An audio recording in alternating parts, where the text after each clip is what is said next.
Hello दोस्तों, तो कैसे हैं आप लोग। आई होप आप लोग अच्छे होंगे। चलिए आज हम पढ़ने वाले हैं सेल, जो कि बहुत ही इम्पोर्टेंट टॉपिक है।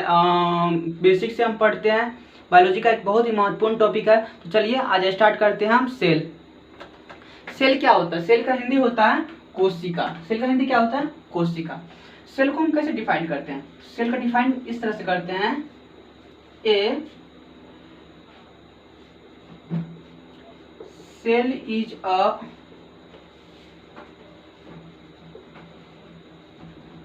fundamental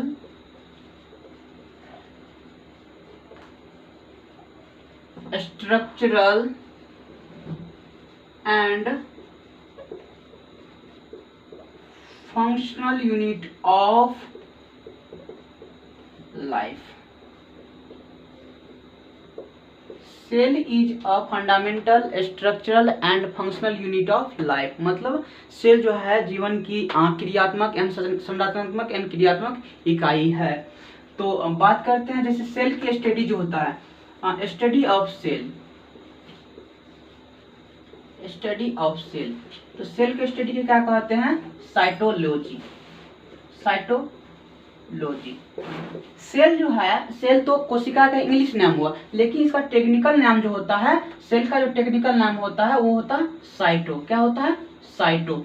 इसको, इसके स्टडी को हम क्या कहते हैं? साइटोलॉजी।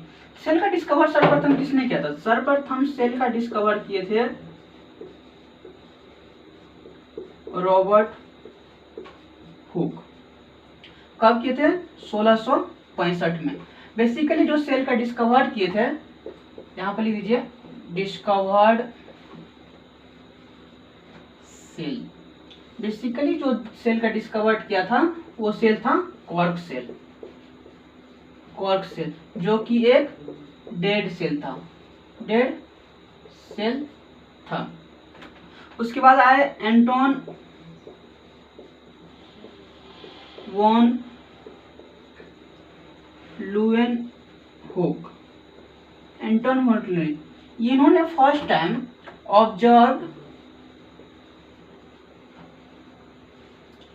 and describe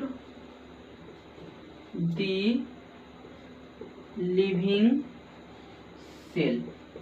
तो एंटोन वन लुएनहुक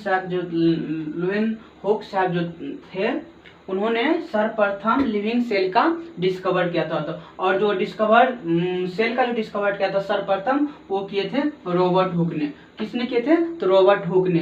जो रॉबर्ट हुक ने जो सेल का डिस्कवर किया था वो था एक क्वार्क सेल, जो कि एक डेड सेल था। उसके बाद आए एंटोन वॉन लुएनहुक। इन्होंने observe and describe the living cell. तो सर्वप्रथम लिविंग सेल का जो डिस्कवर किया था, खोज किया था, वो किए थे एंटोन वन लुएनहुक साहब ने। तो उसके बाद आते हैं, उसके बाद एक और साइंटिस्ट होते हैं रॉबर्ट ब्राउन। रॉबर्ट ब्राउन, इन्होंने न्यूक्लियस का खोज किया था। क्या था? न्यूक्लियस का खोज। यहाँ पर बच्चा कंफ्यूज होता है कि जो सेल का आविष्कार जो है रॉबर्ट हुक या रॉबर्ट ब्राउन। तो रॉबर्ट हुक साहब ने सेल का आविष्कार किया था बेसिक, जबकि रॉबर्ट ब्राउन साहब जो थे, ये हमारे साहब जी है, इन्होंने न्यूक्लियस का खोज किया था। किसने किया था? तो रॉबर्ट ब्राउन साहब। यहाँ से बहुत सारे सवाल बनते हैं, जो कि एक बेसिक है, सेल का बेसिक है। तो चलिए आगे की देखते हैं। और उसके बाद सेल थ्योरी आया। सेल का थ्योरी आया। सेल थ्योरी, सेल थ्योरी दो साइंटिस्ट मिलकर दिए थे, थियोडरसन और मैथियस शिल्डन साहब। तो मैथियस शिल्डन साहब जो से, सबसे पहले उनके बारे में जानते हैं। मैथियस शिल्डन 1838 में। बेसिकली ये एक जर्मन बोटनिस्ट थे।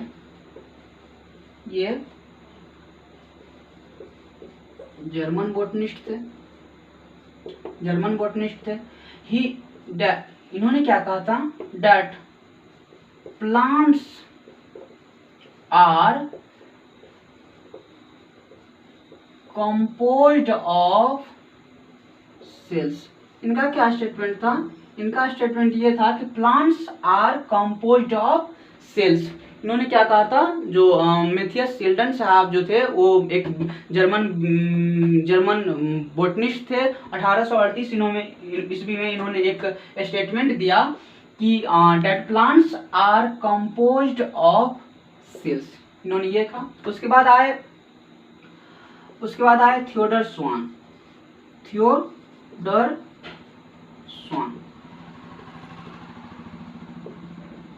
इन्होंने 1839 ईस्वी में, ये थे ब्रिटिश जूलॉजिस्ट। ये ब्रिटिश जूलॉजिस्ट थे। इन्होंने कहा था he reported that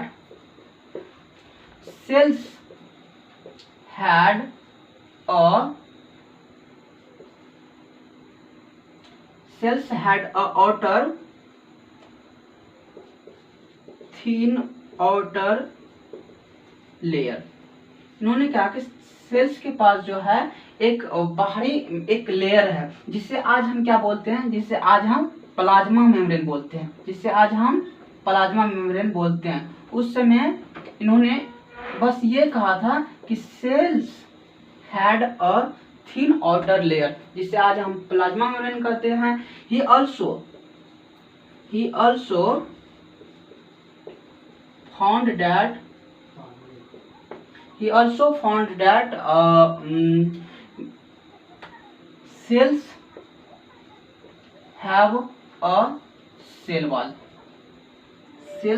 have a cell wall।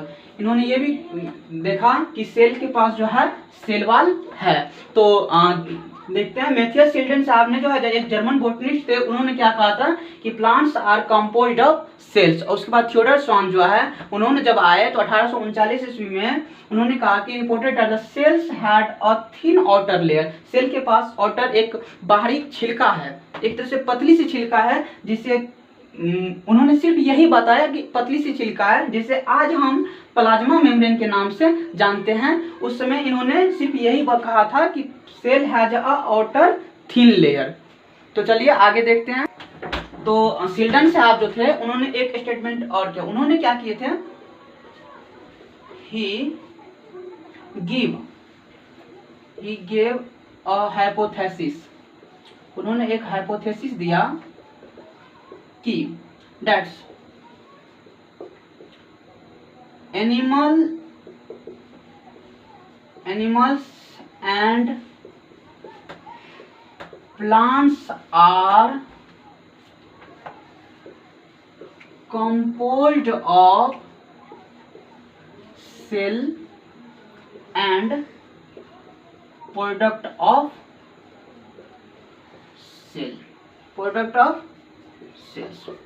तो उन्होंने एक हाइपोथेसिस दिया कि animals and plant cells are composed of cells and product of cells, उन्होंने कहा था। उसके बाद यहाँ पर एक इम्पोर्टेंट पॉइंट ये है कि ये लिख सकते हैं कि Schleiden and Schwann together formulated the cell theory. तो सेल्फ थ्योरी जो है, सेल्फ थ्योरी जो दिए थे, तो उसमें जो अब पूछेगा कि सेल थ्योरी किसने दिया था, तो उसमें शिल्डन साहब और स्वान साहब बहुत आएंगे, क्योंकि ये दोनों मिलकर सेल थ्योरी दिए थे। तो सेल थ्योरी की कुछ स्टेटमेंट है जो हम आगे देखते हैं। तो शिल्डन साहब और स्वान साहब दोनों जो है सेल थ्योरी दिए थे। उसके बाद आते हैं एक साइंटिस्ट रुडोल्फ विर्चो। 1855 में रुडोल्फ विर्चो, इनका कहना था, रुडोल्फ विर्चो क्या स्टेटमेंट देते, ओमनी सेलुला ई सेलुला। क्या कहते हैं कि ओमनी सेलुला ई सेलुला। ओमनी सेलुला ई सेलुला का मतलब क्या हो गया, ओमनी सेलुला मतलब ई सेलुला का मतलब क्या हो गया कि जो सेल है वो कहीं न कहीं पहले जो सेल है उससे बना है, कि मतलब cells are derived from arises from the pre existing cell. तीनों ने क्या किया, explain that cells divided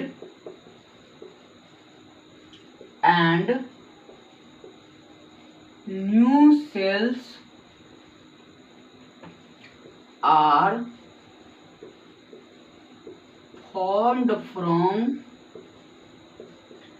pre-existing cell। pre-existing cell, इन्होंने क्या कहा था कि new cells are form from pre existing cell. इसका क्या था, इसका स्टेटमेंट क्या था, ओमनिस सेलुला ई सेलुला सेलुला, इसका स्टेटमेंट क्या था, ओमनिस सेलुला ई सेलुला। तो इन्होंने क्या कहा था, that's cells divided and new cells are form from pre existing cells. जो कि सेल बना है वो कहीं न कहीं पहले से जो सेल बना है उसी से ये सेल जो है क्या कहते हैं, एराइज हुआ है। इसका यह स्टेटमेंट था कि ओमनिस सेलुला ई सेलुला। उसके बाद इन्होंने क्या किया, he modified the cell theory. He modified the cell theory. Cell theory का तो स्टेटमेंट है, सेल थ्योरी का statement of cell theory, statement of cell theory. Cell theory का जो स्टेटमेंट है, पहला सेल स्टेटमेंट क्या है, पहला स्टेटमेंट है कि all organism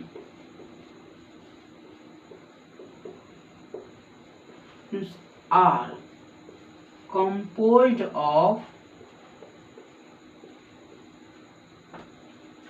composed of cells and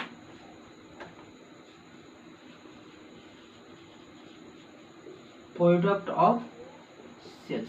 पहला स्टेटमेंट क्या था कि all organisms are composed of cells and product of cells. और देखते हैं सेकेंड स्टेटमेंट क्या है। और जो सेकेंड स्टेटमेंट क्या था, सेकेंड स्टेटमेंट था कि all cells are arises from pre-existing cells। जितने भी सेल्स हैं वो प्री एग्जिस्टिंग सेल्स से क्या हुआ, एराइज हुआ है। उसके बाद क्या देखते हैं, हम देखते हैं सेल का ओवरव्यू। क्या देखते हैं, an overview of cell. Cell का ओवरव्यू देखते हैं। तो सेल थ्योरी मेरा यहाँ तक कंप्लीट हो गया है। उसके बाद देखते हैं अगला टॉपिक है एन ओवरव्यू ऑफ सेल। तो इसमें क्या देखते हैं, स्मॉलेस्ट सेल। स्मॉलेस्ट सेल जो है वो क्या है, माइकोप्लाज्मा।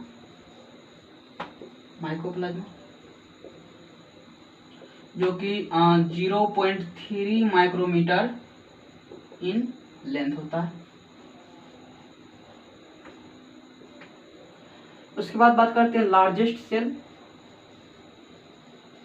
लार्जेस्ट सेल जो होता है, इसका एग्जांपल है egg of ostrich.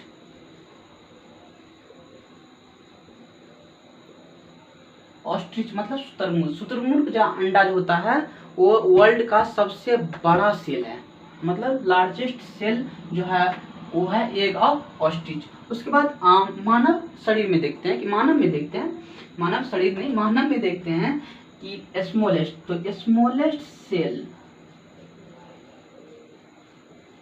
In human में जो स्मॉलेस्ट सेल होता है वो होता है स्पर्म, जो कि मेल में होता है, जिसे हम शुक्राणु बोलते हैं। और उसके बाद लार्जेस्ट सेल जो होता है ह्यूमन में, लार्जेस्ट सेल इन ह्यूमन, तो वो होता है ओवम, जिसे हम अंडाशय बोलते हैं, जो कि फीमेल में होता है, जो कि फीमेल में होता है। तो एन ओवरव्यू ऑफ सेल में क्या होता है, सबसे स्मॉलेस्ट सेल जो है वो माइकोप्लाज्मा है, जो कि 0.3 माइक्रोमीटर इन लेंथ होता है। उसके बाद जो है लार्जेस्ट सेल जो है एग अपोस्ट्रिच होता है, जो कि शुतुरमुर्ग के अंडा।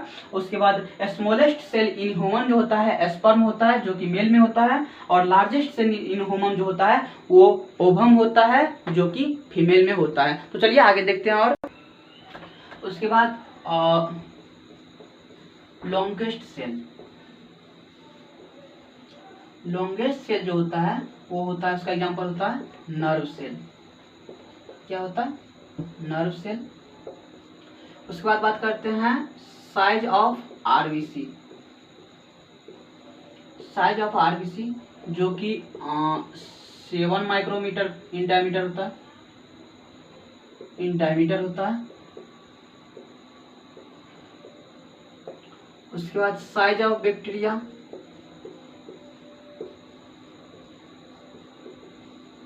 बैक्टीरिया का साइज होता है वो 3 to 5 माइक्रोमीटर का होता है, 3 to 5 माइक्रोमीटर का होता है, 3 to 5 माइक्रोमीटर का था। तो चलिए यहाँ तक मेरा सेल का जो पहला पार्ट था वो समाप्त हो रहा है। अगर आप लोगों को ये वीडियो अच्छा लगा हो तो वीडियो को लाइक कीजिए, कमेंट कीजिए और शेयर कीजिए। और इस चैनल पर अगर आप नए हैं तो चैनल को सब्सक्राइब कीजिए और सब्सक्राइब करके अपने दोस्तों के साथ शेयर कीजिए। अगर आपको ये वीडियो अच्छी लग रही हो तो कमेंट करके ज़रूर बताइए। अगर आप और भी कुछ चाहते हैं तो आप कमेंट में ज़रूर लिखिए, जिससे हम आपको जो है वो पूरा करने की कोशिश करें। हम आपको होमवर्क दे रहे हैं और आप हमको होमवर्क दीजिए। Okay, bye, take care.